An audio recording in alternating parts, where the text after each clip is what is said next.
as being irreversibly going in the direction of Russian victory. And now we've also have another war that is, since you've been gone, a lot has happened in the other war, the quagmire the United States has been in with Iran is now at the stage of this MOU, U.S. Iran talks.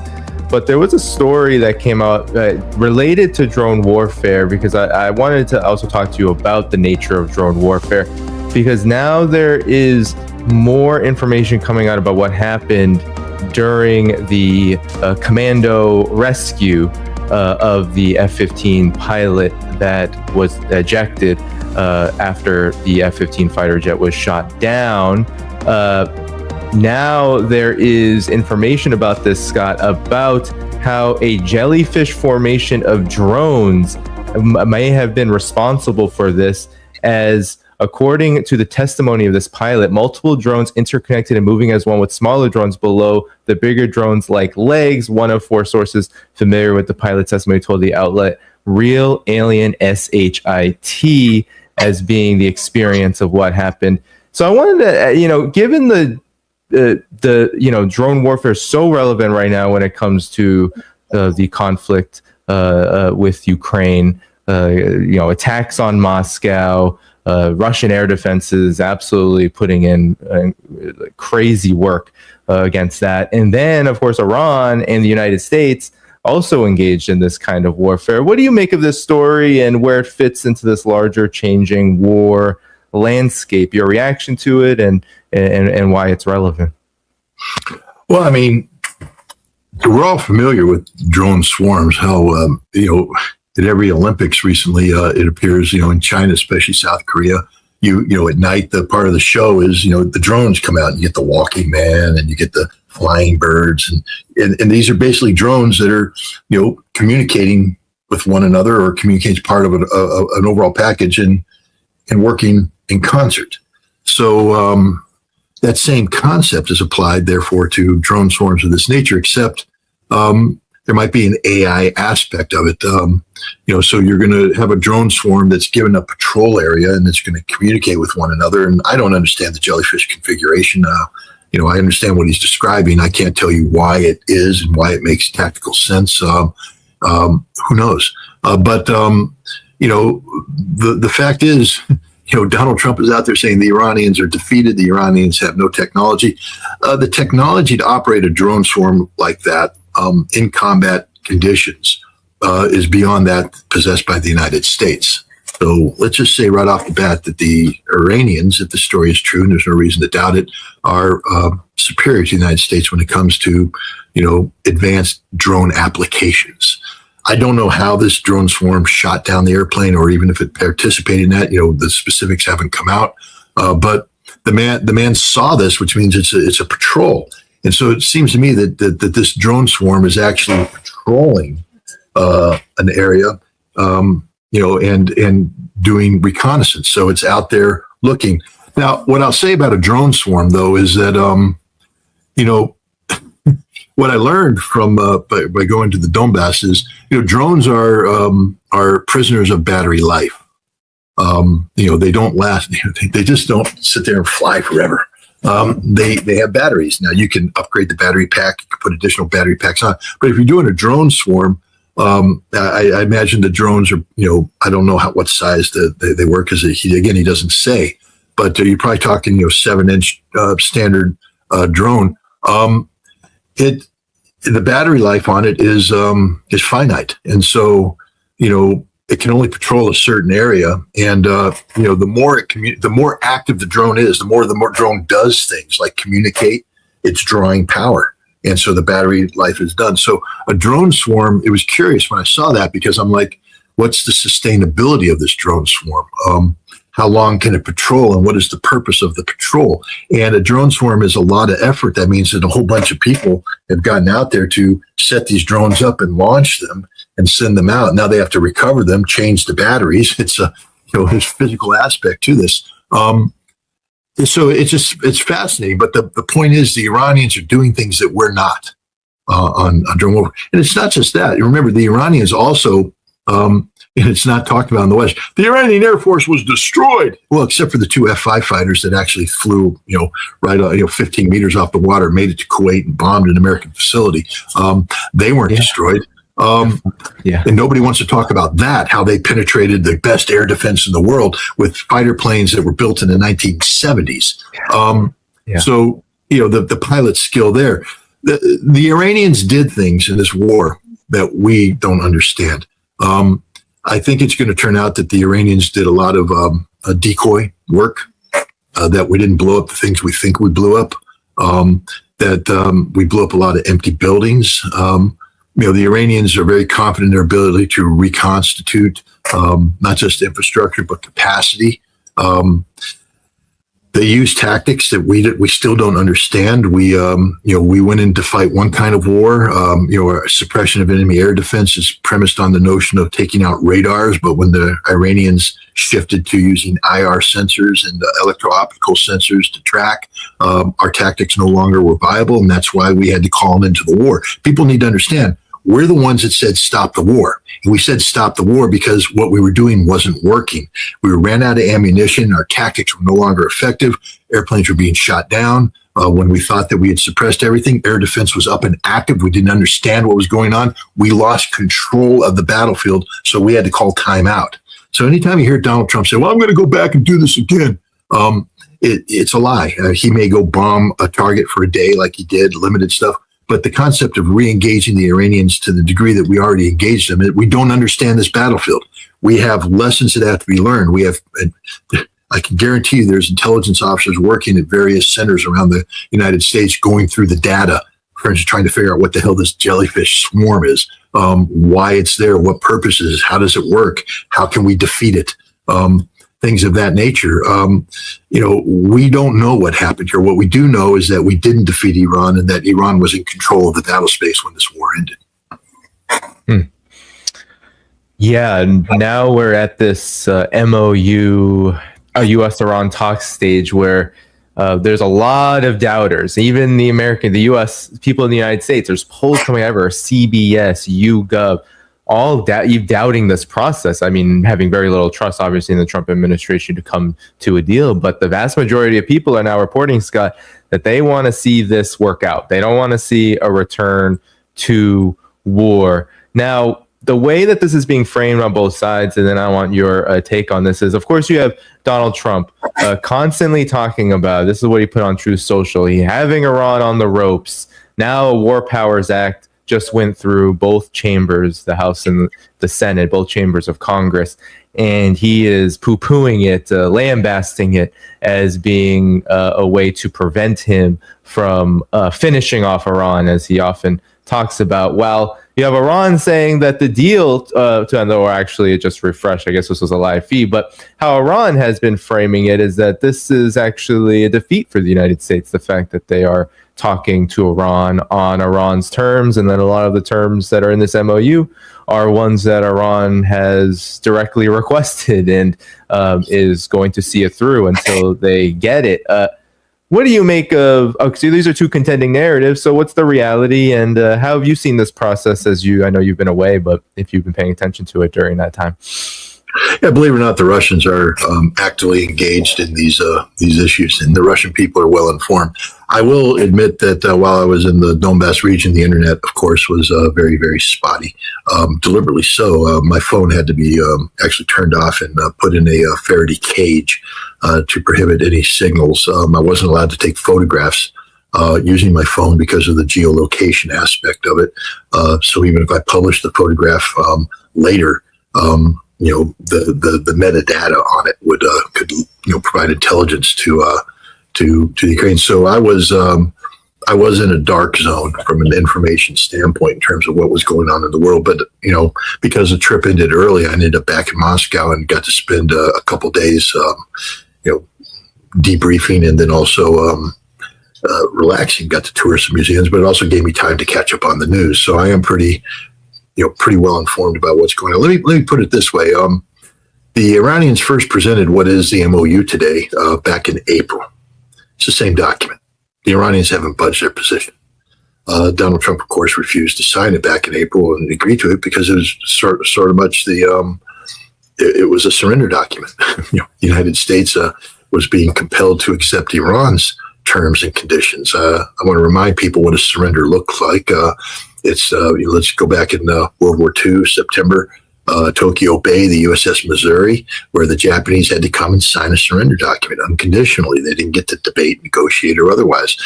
General Krebs in Berlin went to Chuikov, his Soviet counterpart, and said, I'd like to negotiate the surrender of the German garrison of Berlin. And Chuikov said, there will be no negotiations. You can surrender unconditionally. That's your only option, that or die. And the Germans ended up surrendering unconditionally. And so, here are the Iranians, that Trump is trying to make it seem like the Iranians have to bend to his will. And the Iranians are like, we won the war. Again, I want to remind people, Iran was in control of the battle space at the end of the war. They had dominated completely. Their air defense had confused the United States to the point that we just couldn't continue to send aircraft over Iran because they were going to get shot down. Even the Israelis were like, it's not the zone that we thought it was. The rear area is no longer safe. Israel had run out of air defense systems to the point where the airfields that their fighters were operating from had become vulnerable because Israel can no longer saturate the skies with air defense. They were just out of it, and the Iranians weren't out of missiles. So this war ended with Iran in the dominant position. It was the United States and Israel that were seeking an end to the conflict. Iran went along with it because, of course, what country doesn't want to end a war and harm to its people? But Iran didn't lose this war. They won this war. And so Iran had its conditions, and their conditions aren't unreasonable, but they were articulated in April. Trump refused them because it made it look too much like a surrender. The document that Trump signed in Versailles is the same document the Iranians presented back in April. It's a surrender document. This is the reality. Donald Trump surrendered to Iran, but he can't admit it. The other thing, though, is that the document really doesn't talk about much in terms of details because all the important issues are kicked off for 60 days of negotiations. The document creates a foundation of behavior that's supposed to be sustainable for 60 days while the fine print is worked out. The United States is incapable of adhering to this document. As Sergei Lavrov has pointed out, the foreign minister of Russia, the United States is agreement incapable. And this is the truth. Vladimir Putin now acknowledges that Donald Trump deceived him through the summit in Alaska, because the United States can't tell the truth. We never can be honest about what we want. What we want is total victory.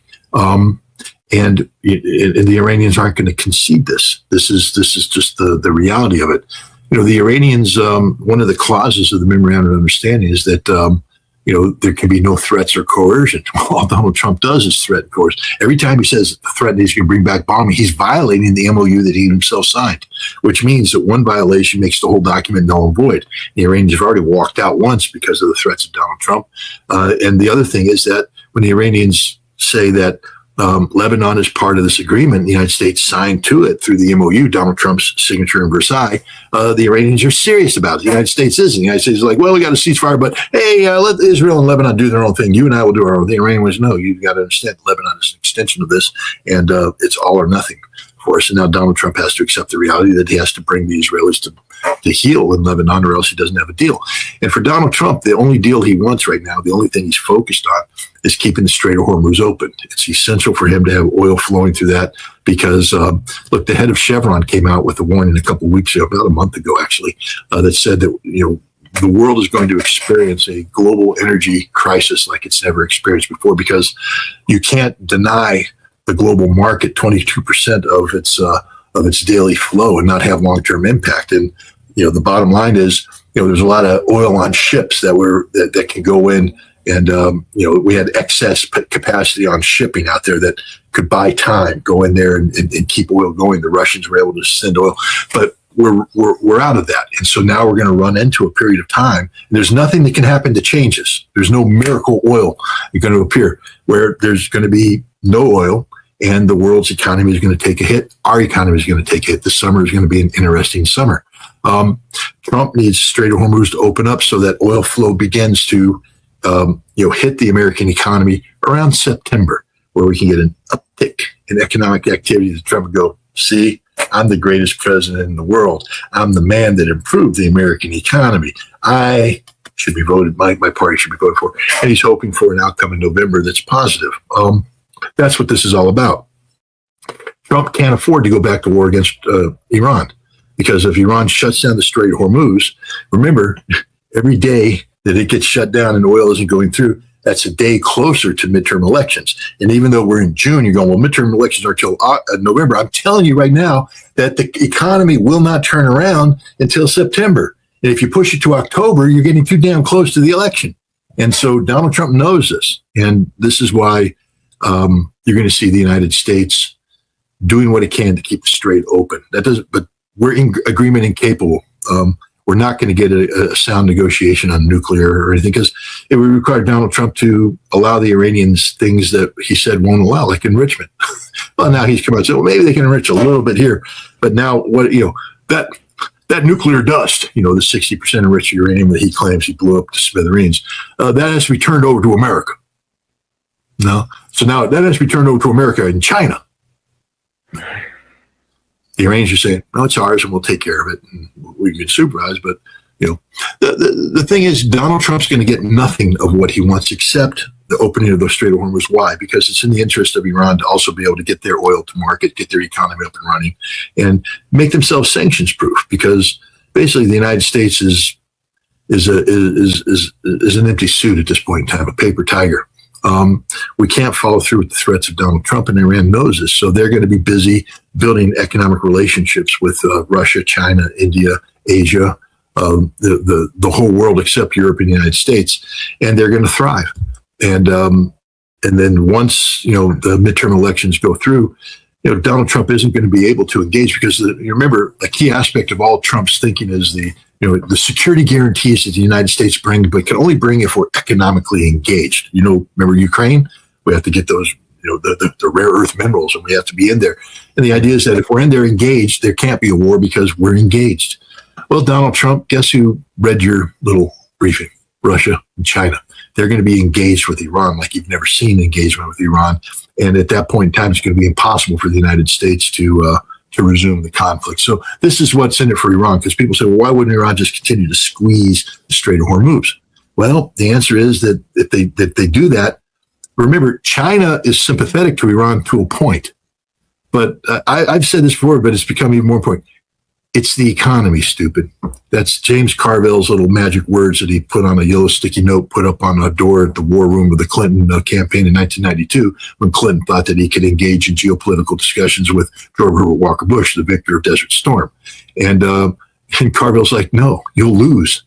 It's the economy, stupid. Focus on that. And Clinton did, and he won. China. China is sympathetic to Iran, but it's the economy, stupid, and Iran knows this. If Iran does things out of national pride that end up economically hurting China, China isn't going to commit suicide on behalf of Iran. And so Iran knows that it has to engage China constructively, economically, in a sustainable fashion in order for China to, solidly stand beside it. It's the same with Russia. So the Iranians are going to make certain compromises to guarantee that the Hormuz Strait will be open. They could shut it down with all the violations that take place. But I think that there's an understanding that the global economic stability is the goal, is the objective, even if Israel screws it up. Because I think Israel, again, I just remind people that Hezbollah has beaten them before. People tend to not study history, but in 2000, Hezbollah kicked them out of southern Lebanon. And they're going to do it again. Hezbollah is winning this conflict. Israel is going to lose. Israel will be compelled to leave southern Lebanon. Benjamin Netanyahu will collapse. Israel will eat itself. And so Israel is one of these self-solving problems. And Iran's not going to commit suicide trying to force an issue that's happening. It's the same thing with, why doesn't Putin attack Europe? Well, I told you, I gave a speech called Shoot the Dog. And you're going to say, well, Scott, you said shoot the dog. Putin agrees with me. Shoot the dog. But he doesn't have to shoot the dog. What happens if you can get the dog to shoot itself? Which is what's happening. The rabid dog called Europe is killing itself.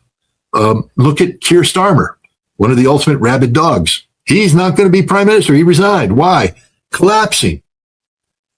Britain is doing to itself what Russia would seek to want to happen if there was a war: economic collapse, political collapse, societal collapse. Russia doesn't have to do a damn thing. Britain is killing itself. They're shooting themselves. Germany, Wirtz, the chancellor, shooting himself. Macron, shooting himself. Shoot the dog is the solution. Europe is a rabid dog, but we're just blessed with the fact that the dog is shooting itself. And Russia doesn't need to attack Europe and change the dynamic. Russia is winning this war. Don't let the Ukrainian drone strikes divert you. This is one great big distraction. 500 drones were sent against Moscow. 8 got through. That means the Russian air defense is working, but you can oversaturate it. But when they got through, what did they get? They got a sound and light show. Boom, bada, bam. And the flipping lid, and then the Ukrainian defense minister can show his little video of all the chortling little German weasels looking at it going, oh, boom. And then what? The fire got out. Moscow doesn't care. Moscow doesn't care. I was in Moscow when this happened. I'm telling you right now, the people of Moscow, I made a sarcastic video, put it on my Telegram channel about people running in the streets in fear. There's no fear in Moscow. Boom. Okay. And there's no follow-up. It's not an existential. When Russia makes things go boom in Kiev, the whole damn city knows about it, and it's existential in nature.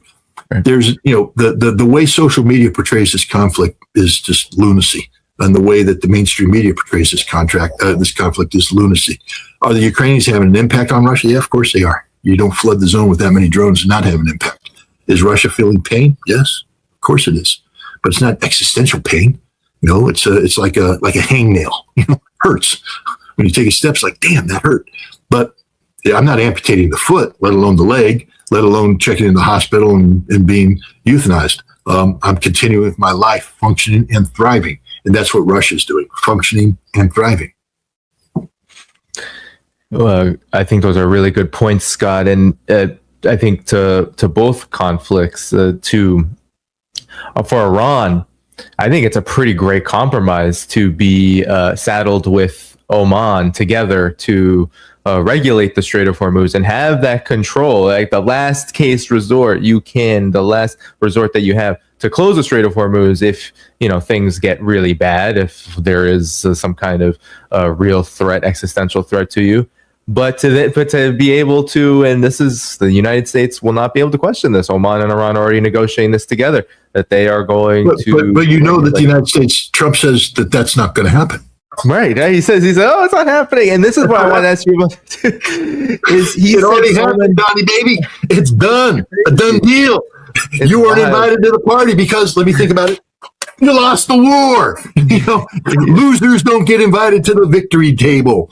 Iran and Oman are establishing the rules of the. And the interesting thing too is, and here you might correct me because I could be off on this. I haven't had a chance to dig deeply into it. But my understanding is that the major insurance companies still aren't insuring shipping through the Strait of Hormuz because of the insecurity brought about by the inconsistency of the American position. But the Iranians and the Omanis are offering short-term transit insurance, saying that we will guarantee your shipping. And so, they're stepping in and filling. So they're doing things and they're raising money. I think Trump even said they potentially raise $500 million a month in additional income. Well, baby, yeah. And, that gets Donald Trump's attention because he, of course, is the ultimate, grifter, and he's always looking for a scam. And he's like, I want a piece of that action. I love this man. When I say I love it, I mean, I love the consistency of his lunacy. Because, we can't allow the Iranians to do this. It's a crime. It's highway robbery.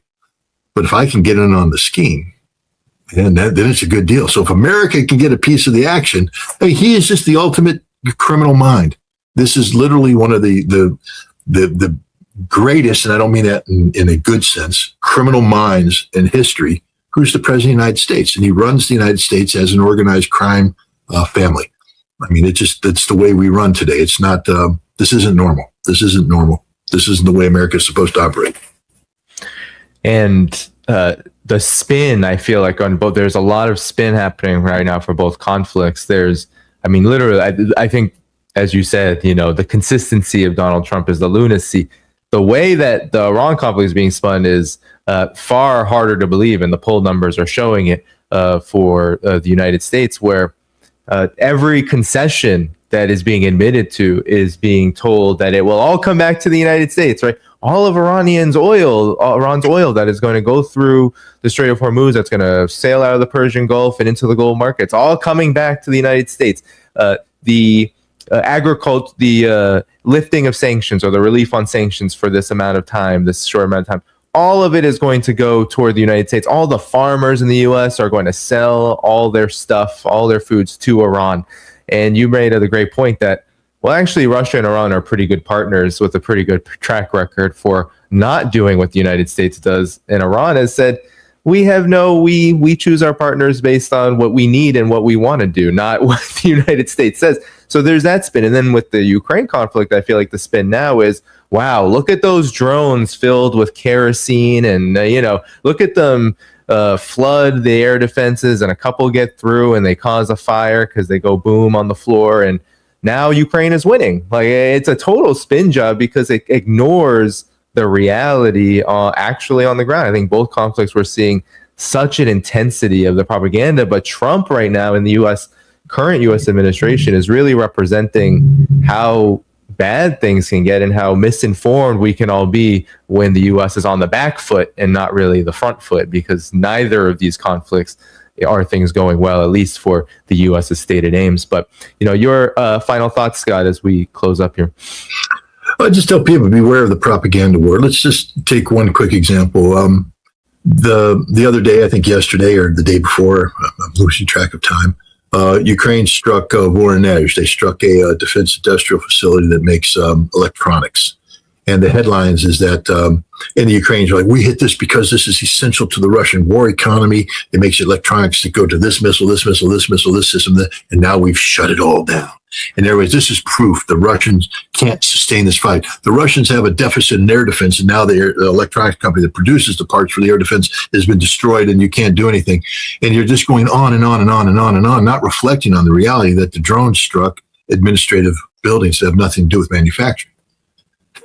And so, yes, they struck an administrative building. Yes, they wounded some people. None of them are the people that build the components. The factory is still fully functional and operating and generating all the components they want. The same thing with Vodkensk when it was struck, Machine Building 19. Did some damage, but it didn't shut missile production. Missile production is still ongoing. The Ukrainians are doing this huge, propaganda exercise. These long-range sanctions, they call them. And they're designed to achieve a video that generates smoke and fire and explosions, and everybody watches this. And then the ill-informed go, "Oh my God, the Russians are being beat." I'm just telling you, people, right now. I was there. You're welcome to come. I mean, the Russians will let you in. Trust me, they'll let you in. They're not ashamed to come and see. Come and see if you have the courage, but you don't. You'll rather just sit back and listen to crap that was put out on X and on other platforms, and read mainstream media posts that are dominated by pro-Ukrainian outlets about the lies about what's happening inside Russia. Go to Russia and see it firsthand. I just did it, and you'll see that there's no panic. Of course, there's some dissent. If you want to find people who are against Putin, you can find them. I can find them. I found them. I talked to them. But the idea that they represent the majority or anything where near a significant minority is absurd. The vast majority of the Russian people are solid behind their president, solid behind Russia. The Russian economy is functioning. It could be better. I mean, hell, anything could be better. It's a war economy under sanctions, but it's growing. It's not shrinking. Russia has fully mobilized defense industry in the West in a way the West can never match. This is the reality. You need to decouple yourself from the mainstream media and from certain outlets. There's some people who say, Scott Ritter's a propagandist too. Well, maybe. But I'm a propagandist governed by truth. You can go to a Russian film, Brat, Brothers. In there was a conversation between the Russian protagonist and the one of the American businessmen. The American businessman said, what is power? Money is power. And the Russian responded, no, the power is in the truth. And that's ultimately the truth. The truth will set you free. But you got to find the truth. You got to be willing to get to the truth. That's why your show is important, Danny. And I'm thankful for you bringing me on. And I would hope people will continue to support you and watch you, because you are seeking the truth. It doesn't mean we're perfect. We're capable. I'm an analyst. That means that I make 450 mistakes a day. But the beauty of being an honest analyst is to look at it and say, yeah, I got that one wrong. Why did I get it wrong? How did I get it wrong? And try to correct it to do a better job going forward. And one of the ways that you do a better job is to make sure that your data is pure. And the best way to get pure data is to go to the source. And I went to the source. I've been 3 weeks at the source. And it was interesting. It even got a little dangerous at times, but it was worthwhile. I would have done that trip all over again because I'm more empowered with fact-based truth today. And I thank you for giving me the opportunity to share my insights derived from this fact-based truth with your audience. Yeah, it's always appreciated. And I think the hopeful thing right now, Scott, and to the audience is that, our views, and they're not views, they are based on facts. There's the more and more people in the United States are becoming, whether they're watching us or they're not watching us, they are becoming more and more aware of a very similar kind of reality on these kind of issues. And I think we would both be the first people if there was a different reality. Russia's actually losing, Iran is actually losing. We would say we might not be happy about it because we don't like to see the injustice of it. We know how the U.S. and Israel do things. So if Iran was actually losing, they would probably have a lot more casualties, a lot more civilian deaths, all kinds of horrible. Possession said it recently. He said, if we didn't have our missiles, we would be just like Gaza right now. So we would not be happy about it. We would be angry because there would be way more effective war crimes. Yeah, and we would say it, but because way more effective war crimes. It's the same thing. We would say it. I talked with Russians about Russian casualties, and I had come in with 2-year-old data. And actually, I came in with data that was like, from November when I talked to a very senior, well-placed Russian who was very honest, a military man who talked about casualties. And I came back and reported accurately on Russian casualties at that time. And I said that the kill ratio was disproportionately in favor of Russia and that the Russian casualties were significantly lower than what the West is saying. Now, right now, Ukraine is talking about killing 30 to 35,000 Russians a month. That's ridiculous. But they're killing a lot of Russians a month today. The war has become much more violent because of drones. Russia is suffering casualties. The other thing that's happening is that we're also learning more about how Russia calculates numbers. The Ministry of Defense doesn't lie when they put out Ministry of Defense numbers. But to understand that there's a lot of casualties out there that have been inflicted on Russia by Ukraine, by the collective West, that don't get factored into the Ministry of Defense calculations. And now the harsh truth about the reality of Wagner and the meat that was grinded up through their prisoner, parole program, where they went to prisons, emptied the prisons out, had them sign them, gave them 2 weeks training, sent them to the front lines. Wagner fought 4 big battles near the end of its time, and in each battle they lost 50 to 60,000 dead. So, we're talking 200 to 300,000 dead. That's just Wagner alone. Nobody talks about this. Nobody talks about those casualties. These are significant casualties. The Donetsk People's Militia, the Lugansk People's Militia were doing frontline service before they became part of Russia, and they lost very heavy casualties. And even lately, many of their units have taken some time to sign contracts. And so they continue to fight, take casualties, but they're not counted amongst the official Russian dead numbers. And so we're in a situation where I was briefed by somebody who's very well informed that Russia's suffered over 1 million dead. Now, that's a number that's mind-boggling. I never would have supported that number. I would have always said 300,000. That's the max that I was willing to embrace. And that number is accurate when you talk about the Russian military. But now when you have to add in the totality of Russian death, which include private military contractors that aren't factored in, the DNR and LNR that aren't factored in. The fact is Russia suffered 1 million dead. That seems to be the reality. I'm here to tell you about it. I'm not happy about it. I'm not, bragging about it. I'm just basically saying that this is tough. There are villages in Russia where there are no men. All the men are dead. The villages in patriotic parts of Russia. You have republics like the Buryat Republic, where they're extraordinarily patriotic, and Russia leans on them and takes. I'm not going to say takes advantage of it, but you get a lot of recruitment, and the Buryat units are on the front line, and they're paying a disproportional price. You have graveyards in the Transbaikal oil area. Go and look at the satellite photographs. These graveyards are every bit as big as the graveyards that exist in Ukraine. Nobody talks about this. But the fact is that Russia has paid an extraordinarily heavy price for this conflict. And this is a reality that has to be acknowledged.